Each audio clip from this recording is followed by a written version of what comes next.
Hello, welcome to this Irrigated Lands Regulatory Program, Irrigation and Nitrogen Management Plan Continuing Education webinar. The topic of today's presentation is, as you see on the screen, understand your soil to improve irrigation and nitrogen management. My name is Ryan Dodd. I am a soil scientist and agronomist from Provo and Pritchard Consulting Group. And we obviously cannot have live questions for this pre-recorded webinar, but I do have my email address there on the screen, and I'll show it again at the end of the presentation. So please feel free to email me any comments or questions or clarifications as needed, and I'll try my best to get back to you as soon as possible. So with that said, let's jump right in. So the bottom line up front. So the main points of today's talk is kind of real just fundamental concepts, almost kind of soil science 101 with a little bit of a focus on one concept of basic irrigation scheduling. So the main points I'm going to try to hit on today are on the screen here. And of course, we'll jump into a little more detail on that as we move through the presentation. But number one, soil is complex. There are many factors to understand and manage. Two, soil physical and chemical characteristics impact all aspects of farming, which is why we're talking about that today. Three, soil is horizontally and vertically variable. And so we need to understand that variability in order to efficiently manage irrigation and nitrogen, as shown in point 4. Number 5, the USDA NRCS Web Soil Survey is a valuable resource for soil and nitrogen management, among many other uses of that tool. We'll talk about that a little bit. Number 6, available water holding capacity, or AWHC, as I'll refer to it throughout this presentation, is a critical soil property for irrigation and nitrogen management. We're going to touch on a few other soil properties at a very high level, but we're going to spend a little bit more time on available water holding capacity, and specifically as it relates to irrigation scheduling and kind of soil moisture management. And number 7, just going to throw in a quick plug to use available references and tools where possible.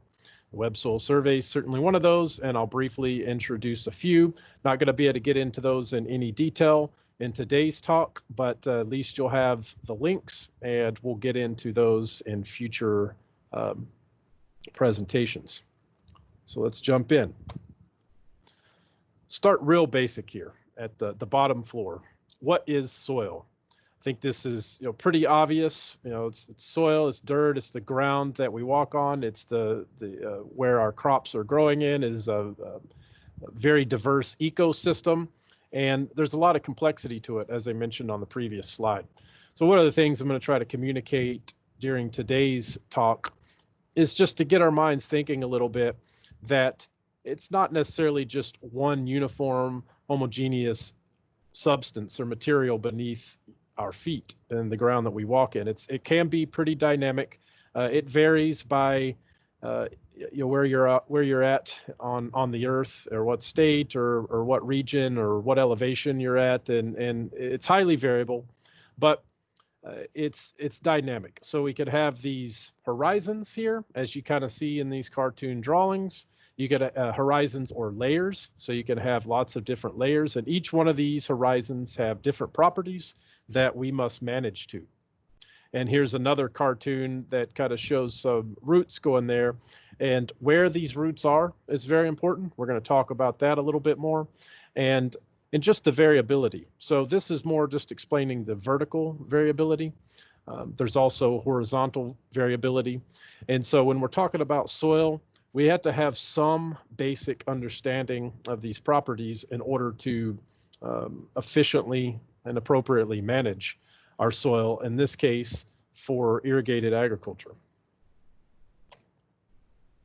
The 5 factors of soil formation, often abbreviated as CLORPT, and just a very brief background here is what goes into this complexity. And so these are the general 5 factors that we think about, and we could spend a lot of time on just these factors, but just very basic high-level overview of it. And maybe that helps understand some of the variability and characteristics that we need to manage to. Number one is climate. Temperature, precipitation, moisture, those things have a major impact on soil formation and the resulting properties that we manage. Organisms, that could be our crops, the vegetation growing, the microbial community and ecosystem, soil animals, and humans. The anthropogenic effects of humans can have a major impact on soil development and soil properties. Relief or topography, where are we at in the landscape?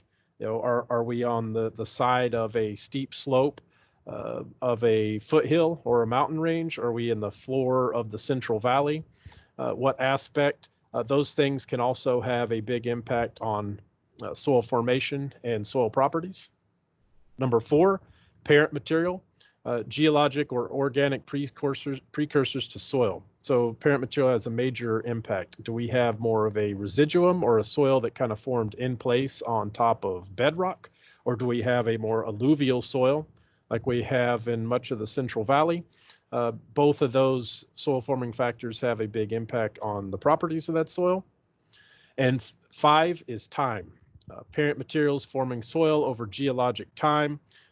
When we say time in terms of soil formation or anything geologic, we are obviously talking about geologic time, and how mature the soil is and how long it's or how well developed has a big impact on its properties. So when you put these five factors together, you essentially get a soil, and as each one of these factors vary, so is the resulting soil and the properties of that, which also impacts the management. So just keep this in mind, that all of these factors have an impact on our soil, and that's how we could get these different horizons and different properties in each. Soil components. So as a rule of thumb, as you see here in the pie chart, soil volume is around 50% solids, 25% water, and 25% air and gases. So we mostly manage the 40 to 60% pore space. So if you see here in this pie chart here, we have soil solids be about 50%, a combination of our mineral or inorganic particles and organic matter. Of course, we don't have 5% organic matter in much of the Central Valley soils, but the point remains is we're around 50%, whether some of these slices could vary a little bit, of course. And then we hopefully have a nicely aerated soil most of the time. And if we're talking about irrigated agriculture, we're going to need some moisture in the soil to grow crops. So this 40 to 60% pore space is what we're managing.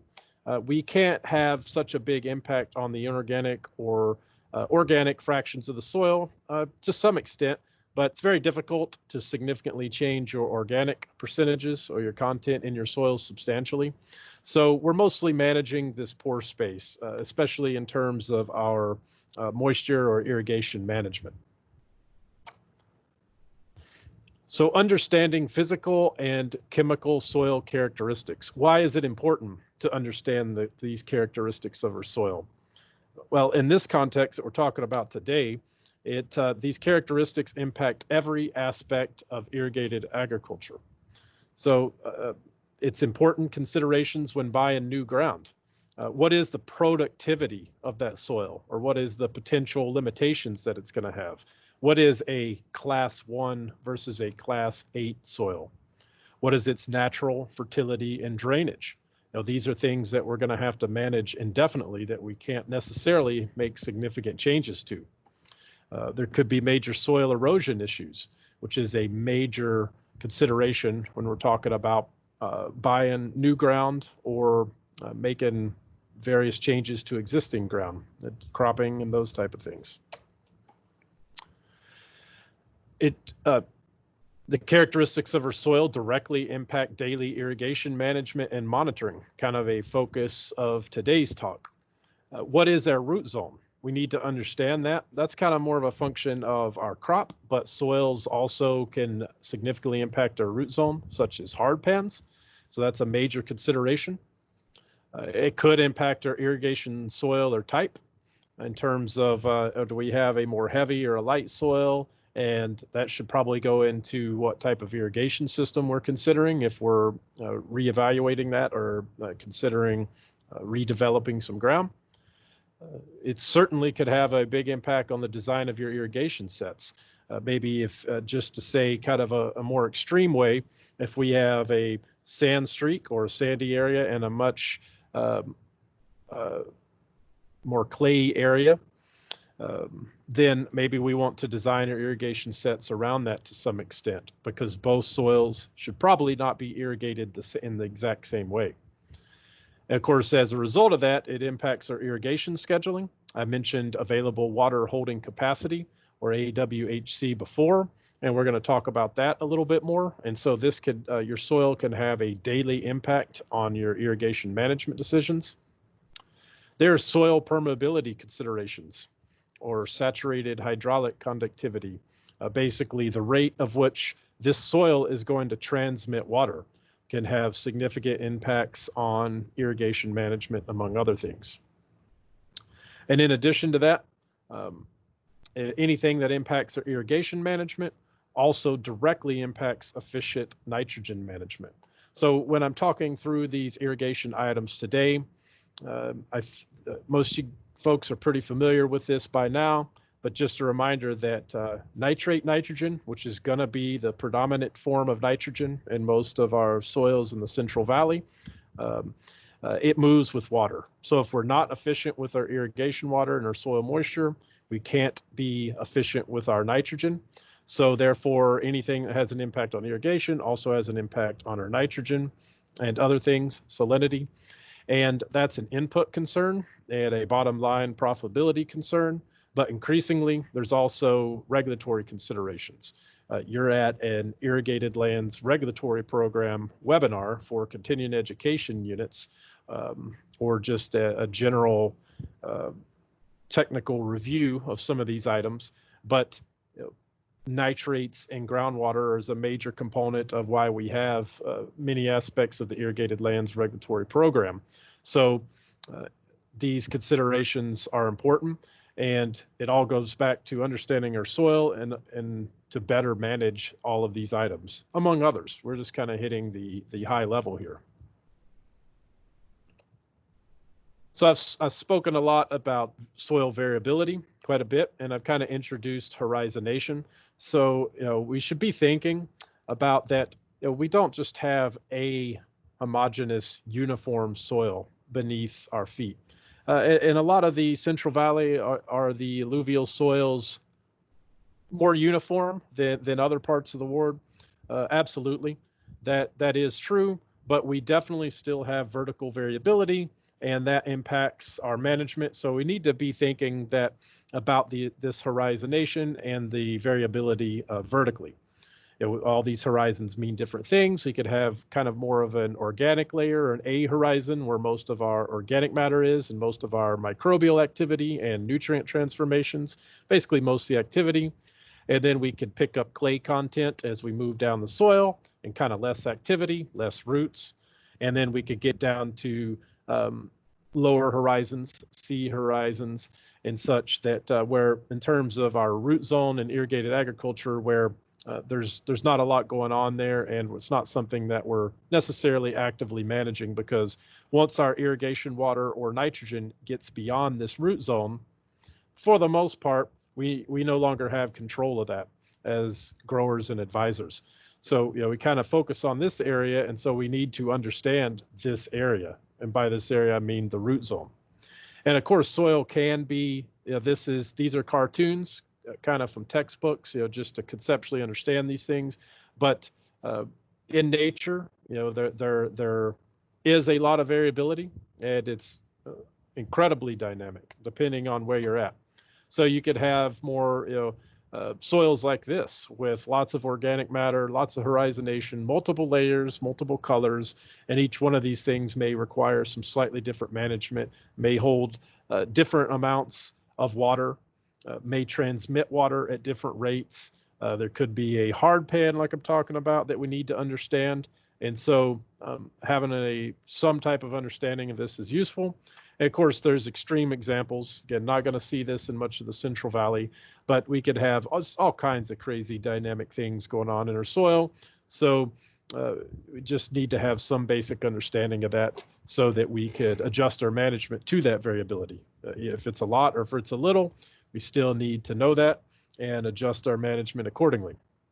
So just like soil can vary vertically, we can also have horizontal variability.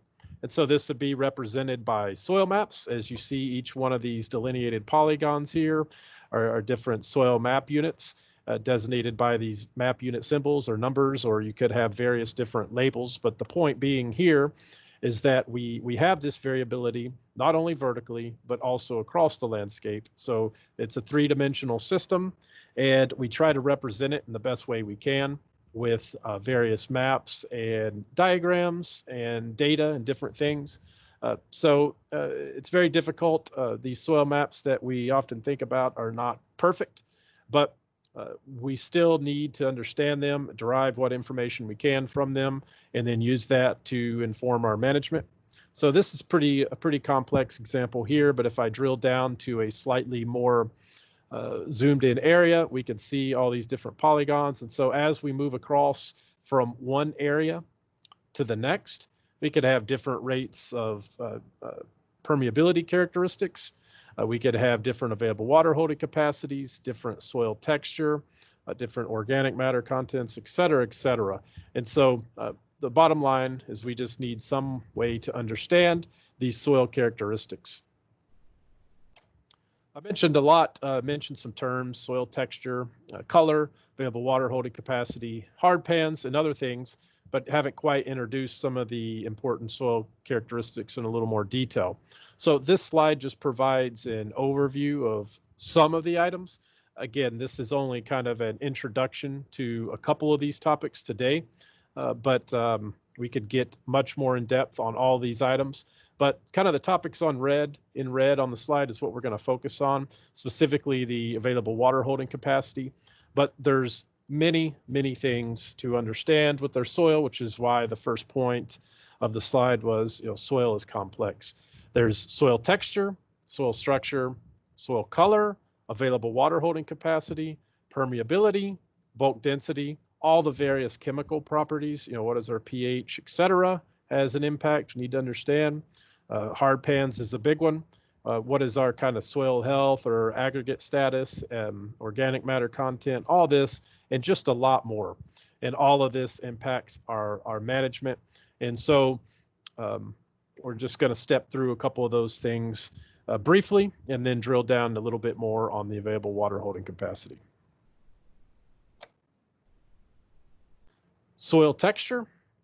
I feel like this is pretty well understood, but just a recap, because soil texture is one of the predominant characteristics we need to think about, not only for the fact that it's important in and of itself, but many other characteristics that you'll see in soil survey and other things are kind of based off of soil texture, and perhaps along with other characteristics like bulk density. So soil texture is a fundamental characteristic to understand of our soils. So it's always good when we're doing a more basic review discussion like today, just to go over that. So one slide on it. So the texture is the percent sand, silt, and clay particles in your soil. And as I said, it has many management implications from your available water holding capacity, permeability, many other factors. And so the particle size matters. We have gravel, which could be significant in size. We have the more coarse sand, and we get much smaller silt particles and even our clay particles. And you could do the ribbon technique to get a better understanding of that. There's lots of guidance on doing that. You could actually have this analyzed by your agricultural laboratory, and Soil Survey has the information and many other resources to get a feel for this. And so that's all we're going to say about that for now, but very critical soil property. Soil structure. is not going to spend much time on that today, but soil structure is the combination or arrangement of soil particles into aggregates. So different soils can have a different arrangement of their particles, from a more platy structure to a more blocky or subangular blocky, or even a massive or granular structure. And that has many applications, but in terms of an irrigated ag discussion, it can definitely impact water movement, if nothing else. If we've got a granular or subangular blocky structure, we may have, especially in a coarser soil, we may have more rapid and uniform water movement. If we've got a more platy structure, the path becomes, it could really slow down our permeability or hydraulic conductivity rates, which could impact our general water management. So it's an important thing to consider, and it has other applications as well. But if nothing else, it impacts our irrigation water management. Kind of related to soil structure is soil bulk density.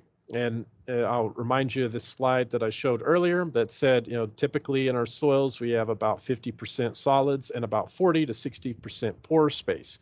And that's what we're managing in terms of irrigation management. Well, this porosity can be impacted by bulk density. Not going to go into the equations and that kind of thing, but I feel like this image is pretty handy just to try to think about the impact of bulk density. So a brick has a high bulk density and a lower relative pore space. So we're probably not going to be quickly moving much water through this brick or storing any. Conversely, we have a sponge, which could have a low bulk density and a high pore space, and we could get water in there pretty quickly, get it in the soil, as well as hold it, and more easily be able to extract it for crop use, which is obviously an important factor for irrigation. So soil bulk density can have a big factor on that. We definitely want to avoid soil compaction and things like that. So just a brief word on that. So as we move into a little bit more of the details about available water holding capacity, just wanted to mention this reference that I'm going to pull some of the information in this, the rest of the slides from, scheduling irrigation, when and how much water to apply. Very useful reference, one of the better ones that I've seen. It kind of contains just a lot of pretty accessible information on some of these admittedly pretty technical topics. So it's available for purchase at the link there on the screen. And if you're looking for a little more detail than we could give in a short talk today, I'd highly recommend that. This particular reference, among many others. Soil available water holding capacity. We talked about it a lot already, but what exactly is it? It's basically the maximum amount of plant available water a soil can store and provide. So there's lots of technical terms here, but it's basically the water held between field capacity and permanent wilting point. And as I mentioned several times already, it is a critical property for irrigation management. So this is just kind of a graphic here that shows the volume of soil water versus soil texture from a more heavier to a light soil, or from a coarse to a less coarse soil, from sand to clay. And we may think that, clay would have the most available water, but as you see here in this graphic, that's not actually true. May have greater porosity, but that doesn't necessarily mean that it would have greater plant available water. And as this little graphic shows, kind of that greatest magnitude of available water can be more maybe in this loam to silt loam range. And another important factor about available water holding capacity is this is a pretty useful graphic to think about how we irrigate. So soils can only hold, just like a sponge would, a certain amount of water. And, in part could be defined by available water holding capacity. And so if we, or field capacity is an important term. So if we over irrigate, basically we're going to overcome the forces of the soil to hold that water, and we're going to basically, some of that is going to drain via gravity. to lower horizons and perhaps below a root zone. So in this case, if we're talking about irrigation management, we don't want to necessarily hit this point, or at least don't want to hit it to where we have any free drainage via gravity beneath our root zone, unless we're specifically trying to manage salinity or some leaching event, something like that. But in general, we don't want this, because we had to potentially pay for that water in one form or the other, either water itself or the electricity to get it there and the infrastructure. And so we don't want to lose this input accidentally. So field capacity is kind of this concept of we have a nice well, still aerated, but still plenty of moisture in our soil. It's available for extraction by crops. In this case, we're talking about, and we're not necessarily losing much or any beneath our root zone, for example. Wilting point, we definitely don't want to get to that, because even before we get to wilting point, we start inducing stress, which usually is not a goal, except for very specific crops at certain times. But when we get to this point, there's no moisture in the soil, and it can kind of be a permanent wilting point, as noted above here. And then we could have crop failure. So we basically want to keep it in between this range. So let's jump in a little bit more on soil available water holding capacity in the context of ET-based irrigation scheduling, or at least the soil water balance method of irrigation scheduling. And so kind of showed a graphic here of the different components that we have to consider. And so we'll run through that. But the basic concept is we have inputs, irrigation and rain.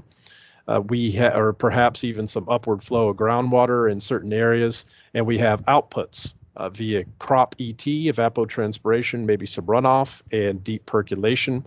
And we have a crop, and we have a root zone, and we need to understand what that root zone is. And then within there, we have some amount of stored soil water. So let's go through that a little bit. So irrigation is measured via flow meters, run times, various other methods, just to know, what is our irrigation input. So that's critical to understand as we're trying to come up with, how much more water do we need to add or not. Rain and ET. So, for much of the season, rain is not a significant input, but still it is there, and it can be important to others. And then one of the main outputs would be crop ET, or evapotranspiration, which is the combination of transpiration and evaporation. And we could get a lot of this information from CMS, as well as using crop coefficients in one case, which is a whole other pretty complex topic. But basically, you could come up with your crop ET numbers, and that becomes a major output for your ET checkbook style soil water balance method of irrigation scheduling. And as shown here in the graphic, we must account for our root zone depth. So we must have some understanding of that. Is it 2 feet, 3 feet, 4 feet, 6 feet? All of this impacts the amount of stored water that our crop can have access to. Let's say if we have some citrus in the San Joaquin series soil, then we may have a hard pan at many places that could maybe technically we could have a 5 foot root zone or so, but maybe this hard pan effectively reduces it to 2 or 3 foot. So we better understand that if we're trying to effectively manage this stored soil water. That is a critical property for soil management. And this stored soil water, or estimates of that, drives our irrigation schedule and leaching fraction estimates. It's basically the key concept of this whole soil water balance method, is trying to estimate how much moisture is in the soil so that we can determine how much more do we need to add when we're basically modeling these things. So we must estimate available water holding capacity to come up with this information. So how do we do that? And that's kind of getting to one of the specific points of today's talk, is we have to come up with some estimate of what can this root zone, actually, how much moisture can it hold, or what is the available water holding capacity. And that's going to basically be a critical function of this whole approach to irrigation scheduling. Again, there are other ways to irrigation scheduling, and we'll briefly touch on one other method, and there's obviously many other techniques, but for this specific method, then the stored soil water is a critical thing that we got to get some type of handle on. So I mentioned crop root zones, and it's just a critical factor for many reasons, and so we really had to get an understanding of that. And so this is just kind of a generic tree, but if we could have some understanding of, where are these roots? Is this about 3 feet here? Is this 5 or 6 feet or more? Generally we're probably in that 5 to 6 feet or less root zone for most of our systems, and often less than that. But we need to at least have some type of estimate of that, and if not, directly explore our ground and our crops to try to get a handle of that.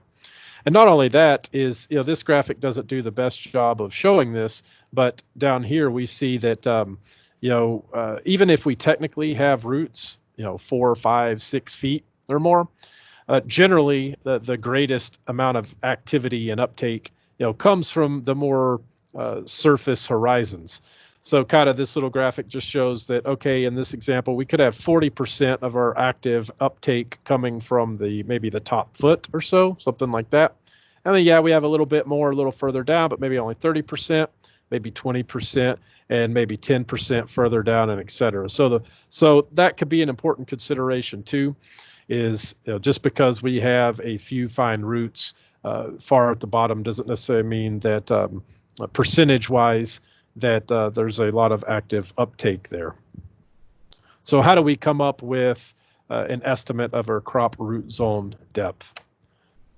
So the best thing that I and many others would recommend is try to go out there and dig a soil pit and just poke around in your soil and explore your ranch. That has many important could really help for many reasons. You could get an idea of kind of the variability of your soil, the horizonation, some of the properties you have on it. You could take a look at a hard pan if you have it, or how much gravel you have in your soil. But for certainly in the case of roots, you could physically see where the roots are.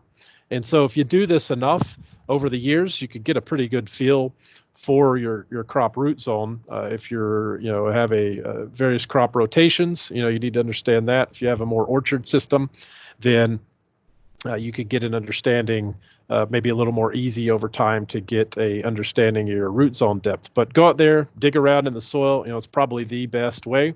In this case, in this image here, let's say that maybe this is, 2 or 3 feet. So in that case, we would know, it looks like we have a pretty abrupt, distinct boundary here, which is a hard pan. So even though if technically, the roots could go further, but in this case, we may be restricted to this 2 feet. So let's say if theoretically our crop root zone could be 4 feet, if we only have 2 feet, well, we essentially could have, roughly half of the water holding capacity that we're working with when we're doing our checkbook, ET, or soil water balance method of irrigation scheduling. And that's an important thing to know. But if you don't have that, or at least something to get started, there are lots of book values. So this is a table from the reference I showed earlier, and here, just a clip from that.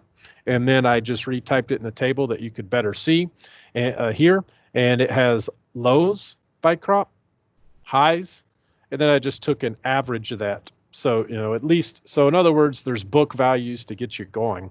Important thing to note here, if some of these numbers look maybe a little off to you, is this is just typical root depths that would contain about 80% of the feeder roots in a deep, uniform, well-drained soil profile. So again, could be more roots than that, could be deeper, but this is where, in general, as a book value estimate, maybe about 80% or so of the roots. So we can pluck those numbers from a book value. We could go poke around, dig some soil pits, take a look at our soils, and come up with our root zone estimate, which is critical for this method of irrigation scheduling that we're discussing. Another critical thing talked about a lot is available water holding capacity, but what is that number? Again, there's various ways to do this, but of course the book values is a place to start. And that's what this table shows here. And this is basically the soil moisture content in inches of water per foot of soil at field capacity for various textures. So this is kind of from sand all the way down to clay. And this column here in the red is the available moisture content inches per foot. So I've mentioned the vertical variability quite a bit. And I see this used a lot to say, okay, I've got a loam soil. And so you would apply, maybe, or let's say even throw up another number there on the screen, a sandy loam soil. And so that would tell me that I have 1.3 inches per foot. And let's say that I had a 5-foot root zone. So I multiply those two numbers together and I come up with 6.5 inches of basically available water holding capacity in the root zone. Is that good enough? No. Kind of an open-ended question. Maybe, maybe not. It's certainly better than nothing. But as I was talking about that vertical variability, chances are that we have the exact same soil texture all the way down our vertical soil profile. If you were looking at that soil pit, our texture likely varies. So in one horizon, we could have a sandy loam for a foot or two. Then we could maybe even switch to a loam. Then maybe we pick up some clay and we get to a sandy clay loam. And so as we move at each horizon, this available moisture content changes. So when we take a general estimate like this, although it's better than nothing, if we could have a better understanding of that vertical variability, we could probably come up with a more representative number. But no matter what, it is going to be an estimate. So we'll start somewhere, work to improve upon it over time. This is just a graph of the same information from the previous slide just to help visualize it a little bit.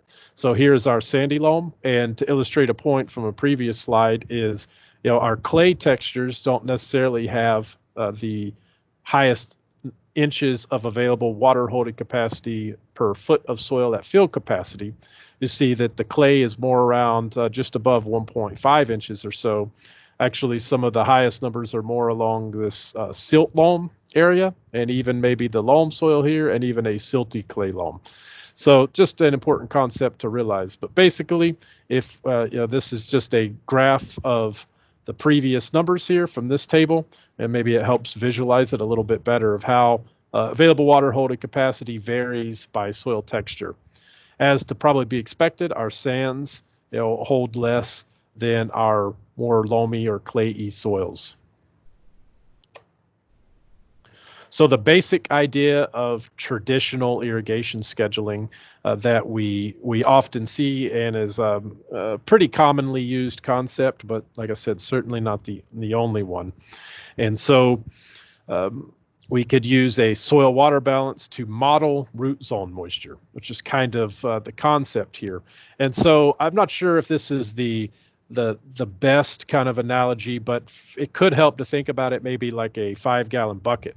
Our soil, some call it a soil reservoir, or just it can hold a certain amount of water, and maybe it could be like a 5-gallon bucket. And if we overfill that soil, like I spoke to earlier, if we overfill this bucket, it's going to pour over the top, or in the case of soil, pour out the bottom, and we're losing that water. It's not going to be of much value to our crop. So we obviously don't want to do that.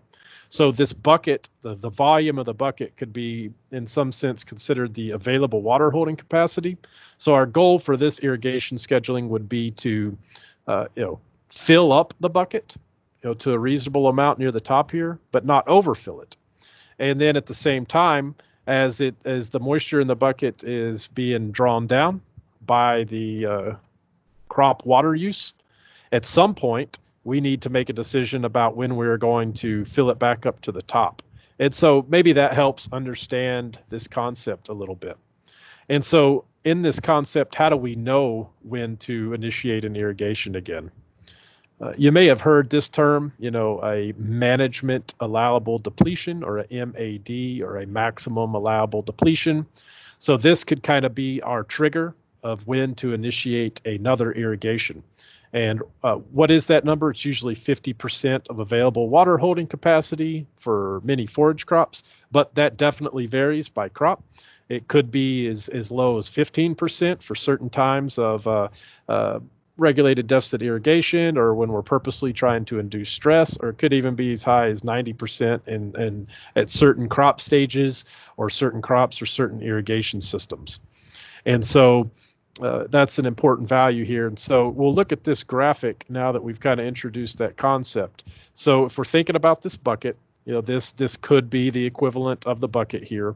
And so this range of AWHC, if we draw a square right here, is kind of our available water holding capacity. And so this line at field capacity would be the top of this bucket. So if we overfill the bucket, we've added too much water. It's going to then drain via gravity and essentially lose that water or overflow the bucket. Typically we don't want to do that unless we're trying to do some winter leaching or something like that. At the same time, we also don't want to reach this permanent wilting point, because if we hit that point, we will have crop failure, and that's not a desirable outcome there. But at the same time, this concept of management allowable depletion is that we really want to initiate irrigation once we hit this point. So we could actually go below this point, because as you see here, there's still moisture there in our root zone. But depending on what value you use and what crop and what system we're talking about, if you hit about 40 or 50% or whatever value it is for your particular situation, stress, we could start realizing some stress on our crops. And so the concept here is that we put a red line. Let's say it's halfway down this 5-gallon bucket. So we fill it up with a good irrigation event, and then we track daily or weekly ET to some extent, which is pulling the volume in this bucket down. And then once we hit this red line, we would initiate irrigation once our soil moisture depletion, or basically how much open volume is in this bucket, approaches this MAD. We would initiate another irrigation, but only back to field capacity, again, because we don't want to overflow the bucket. So I hope it's clear now that this entire process relies on a reasonable estimate of root zone available water holding capacity, because we're essentially trying to make a model of a root zone and this bucket concept here. And so the size of our bucket, whether it's a 2-gallon, 3-gallon bucket or a 5-gallon bucket, basically the volume of the bucket is basically set by the available water holding capacity. Just a quick reference from that irrigation document that I mentioned earlier is, how do you know what to set your management allowable depletion to for your crop? Well, again, there's book values for that. And this is where, there's always a lot of art in agronomy that we have to deal with. And so, what critical number do you pick?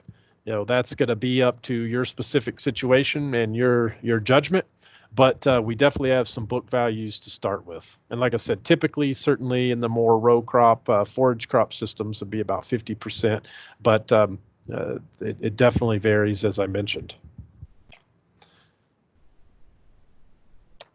So we're talking about this soil water balance method of irrigation scheduling, but a lot of folks are using soil moisture sensors, which can be a very useful tool when it's done correctly.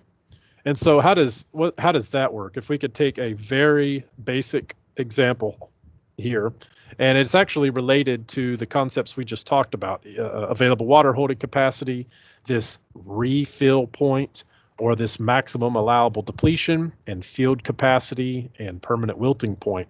So if we're trying to manage and monitor our soil moisture, just very generically, is, let's say we're at field capacity, or we have our 5-gallon bucket full, we're tracking ET, and or at least monitoring our soil moisture sensors in this case, and we're pulling that moisture down, and once we approach this refill point, or that management allowable depletion I talked about, we would initiate another irrigation, but only within this range. We don't want to go above that and overflow our bucket.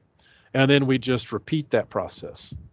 To get a little more specific here with a little more realistic information, if you are achieving something like this, assuming that you have all of these horizontal lines set correctly, which can be a challenge in and of itself, but assuming that you're doing this correctly, perhaps your soil moisture monitoring could look something like this. You're about at field capacity, you're draining down as you ET pulls some of that moisture out of your root zone. You initiate another irrigation, bring it back up to field capacity, and just repeat the process as needed. And so that's a conceptual way to think about it. But again, actually setting this information in your soil moisture software, could definitely be a little tricky. But if you could get it set up, this could be a very effective tool to use either as the main tool or in conjunction with the soil water balance method, the checkbook method, etc. So just wanted to give a little shout out to that. So there's so much variability in soil properties. So where does one begin to understand that? Most folks are going to have a pretty good understanding of their soil, but there are tools out there and some very useful tools that provide a lot of value for understanding this. So most of us have seen the more older versions of the classic NRCS soil survey. And yes, for the most part, those are pretty dated now, but there's still a wealth of information. So, they have a lot of good narrative information in there, so it could still be useful. But for the most part, a more interactive tool, we kind of have moved to the USDA NRCS web soil survey tool. And that's where we show the home page here on the screen and the link here. So you could go on there and you could zoom in on specific fields or ranches or anything you want on kind of aerial imagery, and you can pull your soil maps like you see here, and you can get all types of information on available water holding capacity, soil texture, permeability, like I said, just your soil map, all types of just a ton of information. A lot of folks use some of this generally, but I think there's a lot more opportunity to even get more value out of this information.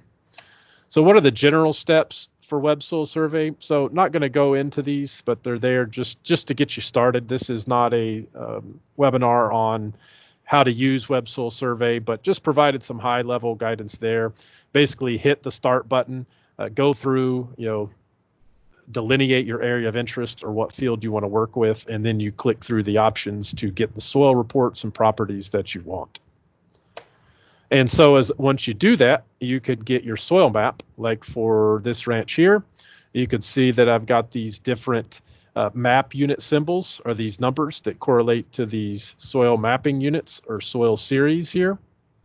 And there's 1, 2, 3, 4 soil mapping units in this area, and it quantifies the number of acres and the percentage of your area of interest. So that's a great start. And then from there, we can go and dive more in depth to get even more information out of web soil survey, such as just one report. You can see some of these tabs here. I mean, there's many, but a critical one that can provide you a key piece of information very quickly is this available water storage report. Basically think of it like your available water holding capacity in, your root zone, or at least your soil profile. And so when you run this report, you can kind of weight all the layers or toggle your properties by these settings here. It spits out a map of how this available water storage varies in this ranch. And then you can convert some of the numbers and basically get your inches of available water holding capacity by your soil variability here.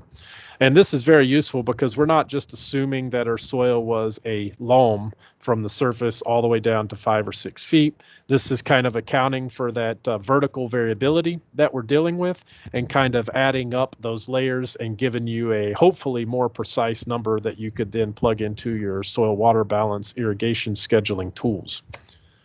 So you could derive this information once you get a feel for this tool in minutes, and then run with it and take this information, plug it into your spreadsheets and that kind of stuff, and have a great tool there to use. So the basic idea of irrigation scheduling in terms of this checkbook or soil water balance method. So let's try to put all this together just a little bit. So we have now come up with our available water holding capacity, let's say of a particular area or a particular field of our ranch, and that 6.22, we'll say I just came from here. And so we start with that. We're going to set our management allowable depletion to 50% in this case of our available water holding capacity. So we just take 6.22 times 0.5, which is 3.11 inches. So that basically becomes this line here. And then this area here is 6.2 inches or 6.22 inches. We're going to track our daily or weekly ET as our output. So that will basically, as we fill up the bucket, ET will pull it back down. And so once our soil moisture depletion, or available space in this bucket, reaches this MAD, or at 3.11 inches, irrigation is needed to prevent crop stress. So what do we do in that case? Well, because we have all these numbers quantified, it actually could tell us how much to irrigate, not necessarily just when. So we want to irrigate a net of approximately 3.11 inches so that we could get our root zone moisture back up to about 6.2 inches. Or in other words, fill up our bucket to the top, but not overfill it. And so I've talked about this at other outreach meetings in the past.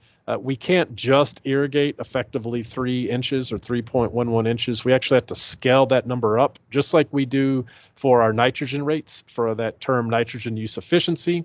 There's also, irrigation efficiency as a general term. So basically, if we want to apply a net of 3.11 inches, we're going to need to apply more than that to account for things like distribution uniformity, maybe some leaching requirements, maybe a little bit of evaporation and that kind of stuff. So not going to go into that today, but just know if we actually need 3.11 inches, we need to apply a gross amount of more than that to reach that as a net. So that's kind of the basic concept. I hope that was useful. Again, there's a lot more details. This stuff can get very, very technical. But I think just introducing the concept, if you're not already doing so, could be helpful. This is just a summary table, an example of something that working on a new piece of ground that I'll put together just to help me better understand my soils and what am I working with. So this is just various soil series and phases here, and all this I pulled from Web Soil Survey. So, I've got a few different soil types here, and then I get understanding of my vertical variability. And of course, the rows here tells me more about my horizontal availability. So I know what textures I'm dealing with. As example, the vertical variability here, what if I just said I have a sandy loam soil here? Well, it turns out it's only really a sandy loam or combinations of that in some layers. Otherwise, we have a clay loam, then we may even have a hard pan here. So it varies. So we need to understand the horizonation of our soil. I have soil structure here, talked about that a little bit. I pulled that information. Of course, it's always better if you could do actual site survey of this information, but still, just the soil survey can provide a lot of information without ever digging in the ground. It's a great place to start. Got some data on sand, silt, and clay, even our organic matter content, some idea of the typical bulk densities we're seeing, our saturated hydraulic conductivity rates or permeability, and kind of the key one we talked about here today is our available water holding capacity in inch per inch as it varies by horizon. So as you can see here, back here in this range, we could vary from, this range to this range in one horizon, and so and then maybe none in the hard pan. So if we only said use this one number for the entire root zone, probably not going to come up with that accurate of a number. So that's why when we account for this and use the right reports in Web Soil Survey, hopefully we get a more accurate available water holding capacity number. Then I'll put together some columns of maybe the full mapped available water holding capacity, so all the way down to a depth of 60 or 65 inches or 63 or even 72 in this case from soil survey, but maybe actually my root zone is a little bit less than that. So in this case, maybe we have this just a hard pan or some interesting soil structure or something that restricts movement. So maybe I'll pull my assumption of available water holding capacity back. And so these are the type of things that you may have to deal with when you're pulling all this together. So just to wrap up here, again, we've mentioned tracking daily and weekly crop evapotranspiration. We've talked a lot about these pretty technical concepts and some technical references. So these are just some links just in case if you're wondering, what is my ET numbers? You do have to now report that on your ILRP irrigation and nitrogen management plans. So we do have to have some concept of that. So get a lot of questions is hopefully some of these references will give you a start to some of the numbers that you can plug in there. And like I taught before is there's numerous tools out there, just any number of tools that exist, and we should try to use those where we can. And so I only put 2 up on the screen here today from the Southern San Joaquin Valley Management Practices Evaluation Program website, and other presentations are going to talk about other tools. But when in terms of accounting for irrigation water nitrogen contribution, which is a critical consideration in the irrigated lands regulatory program, this calculator just helps you do some of that math. So I know how much irrigation I put on. I know I tested my irrigation water for nitrate nitrogen, so I know about how much nitrogen is in that water, and you can enter those pieces of information, and it'll tell you, how many pounds per acre of nitrogen do we put on. So it just kind of helps you do some of that math. Number 2 shown here is the crop yield to nitrogen removed calculator. So this could help us say, I know what my crop yield was, I know how much nitrogen I put on, how much nitrogen did I actually remove from the field with that crop harvest. So again, we always encourage the use of these tools and many others. So with that wraps up this part of the presentation. So as I said, if there's anything that wasn't clear or anything that I could clarify for you, please shoot me an email and I'll definitely get back to you. Otherwise, I appreciate the time and good luck. Thank you.